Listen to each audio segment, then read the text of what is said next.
In an increasingly partisan Washington, beating up on big tech, that is one issue that seems to unite Republicans and Democrats. They are huge, they have market dominance, and they behave like monopolists. I think what they do is they suppress speech. I have witnessed it on the conservative side. I have no doubt that they suppress speech on the liberal side also. So when President Biden appointed some of the toughest antitrust regulators to hold big tech accountable, it signaled an aggressive new agenda to curb the power of companies like Google, Amazon, Microsoft, and Meta.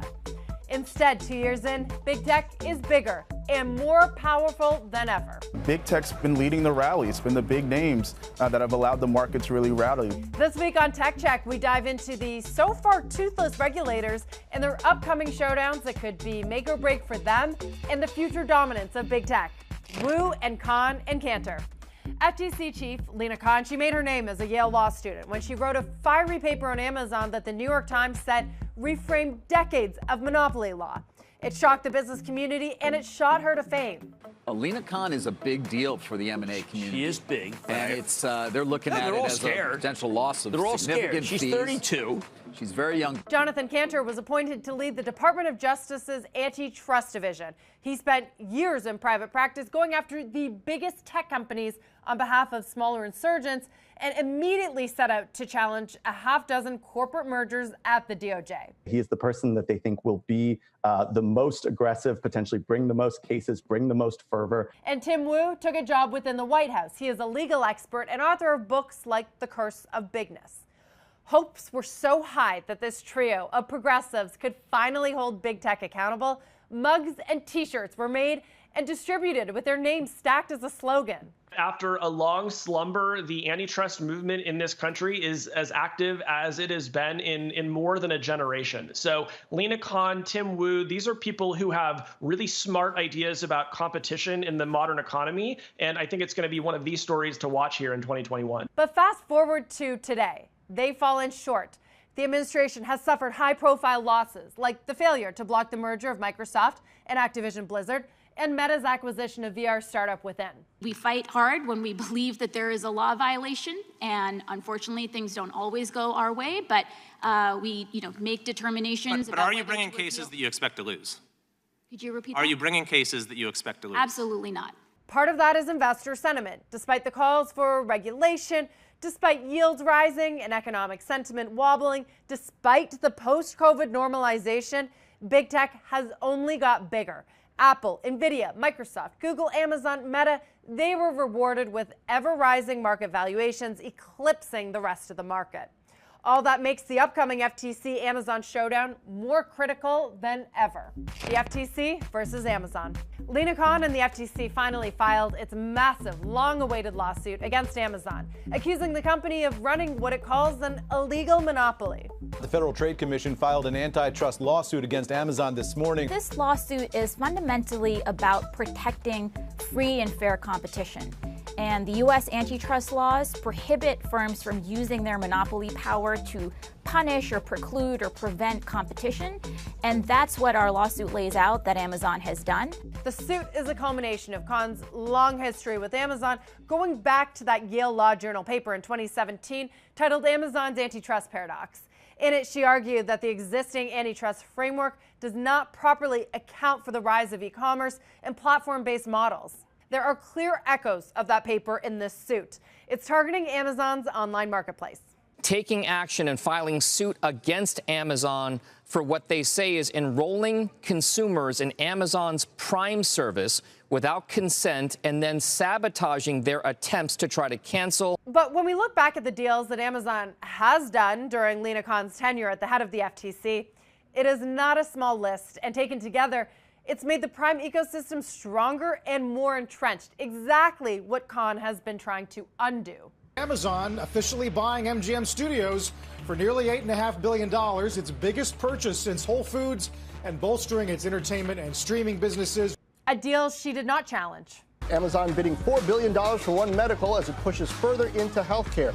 That deal also closed without challenge by Khan and the agency. Amazon today buying iRobot for $61 a share. IRBT values it at about $1.7 billion. The FTC is taking a closer look at this one, but hasn't announced an official investigation.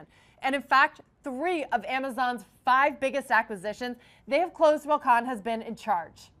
And then there's all the investments in generative AI. Amazon participated in a $200 million plus round in Hugging Face and recently announced it will invest up to $4 billion for a minority stake in Anthropic. These are more creative ways for Amazon to bypass the regulators, make a large investment instead of buying a competitor all out. Still gives the company an edge, and it could even ensure its dominance in the next platform shift. Amazon needed this. They were way behind Microsoft, way behind Google in AI, and this was badly needed. So while the FTC suit targets Amazon's e-commerce business, the company continues to grow its share in media, healthcare, logistics, artificial intelligence, not to mention its cloud segment. Amazon Web Services, or AWS, it is the primary profit driver, propping up all of its other businesses and further widening its moat. That has been untouched by the regulators. All of this underscores the age-old criticism of antitrust regulators, that they're constantly fighting the last war. In this case, e-commerce, while startups in corporate America has already moved on to the next thing, cracks in Amazon's dominance. Lina Khan's 2017 paper argued that the status quo wasn't working and digital businesses like Amazon and Google use free or low-margin services to amass power and market share. That, she argued, strangled competitors and harmed consumers. Yet, the digital e-commerce landscape has never been so competitive. Shopify, for example, has grown its market cap from $10 billion in 2017 to about $65 billion today by creating an ecosystem of its own that includes funding to merchants, payments, marketing, and ad tools. It recently inked a deal with B2B e-commerce startup Faire to provide its technology for retail wholesalers. Here's what Faire CEO said about the so-called Amazon threat. Our retailers don't really have much need for Amazon, and most of our brands aren't actually on Amazon. So do you see Amazon as competition then?